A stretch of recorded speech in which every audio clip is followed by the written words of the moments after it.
Master lock all the time. When I was a little child, I'd take master lock. I'd go and bing, lots of nice little puzzles. You put them. All right, keep it. Colleges and universities will purge the anti-Semitism and pro-terrorism. 3 years later, how about that? The Arabia and Russia will repeat Venezuela. Did you just see Maduro? Venezuela, it's unbelievable. The very definition of totalitarianism. I hope they now go and take a look at the oranges of the investigation, the beginnings of that investigation. The biggest lie ever foisted upon the American people. He was awarded the Bronze Star and the Combat Infantryman Badge for his service. I will also order our government to deny entry to all communists and Marxists. Look, we have Marxists, fascists, communists, they're pouring into our country. We are going to deny them access to our country. Now, the one problem, Joe Biden's granting mass decided to shield and shelter criminal. Look. Ronnie, I'd like to take a cognitive test. I never heard of it before, but whatever it is. I like tests. I've always liked tests. Tests are very interesting. And, I had an uncle. He's the longest serving professor, Dr. John Trump, in the history of MIT. Same genes. We have genes. We're smart people. Focus on February Earth. But on top of it all, Joe, and if I'm a little bit wet, they say, oh, he was sweating. I'm a little bit wet. The first non-incumbent, and remember this, look at this, non-incumbent. I said, is it tough? He said, yeah, it's a tough test. Like you have a lion, a giraffe. Years.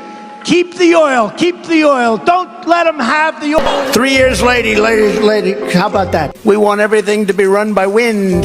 We'll put a windmill on the top of our car. There's no cognitive problem. If there was, I'd know about it. We've endorsed JP, right? J.D. Mandel, and he's doing great. And that means defeating Kamala Harris in a landslide. Donald Trump appeared on the Sydney Friends radio show, launching another attack on Jewish Americans, stating that Jews need their heads examined if they vote for Democrats on Truth Social.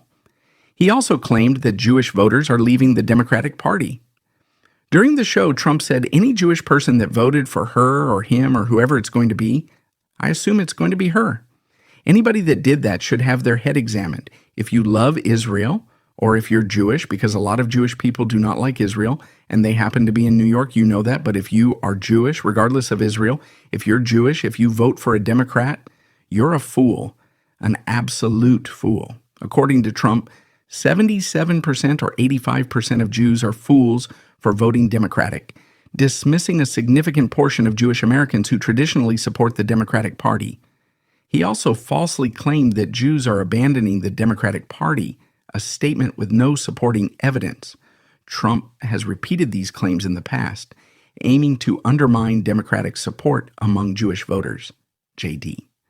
Vance isn't gaining support with such comments, and Trump's derogatory remarks are unlikely to win any votes.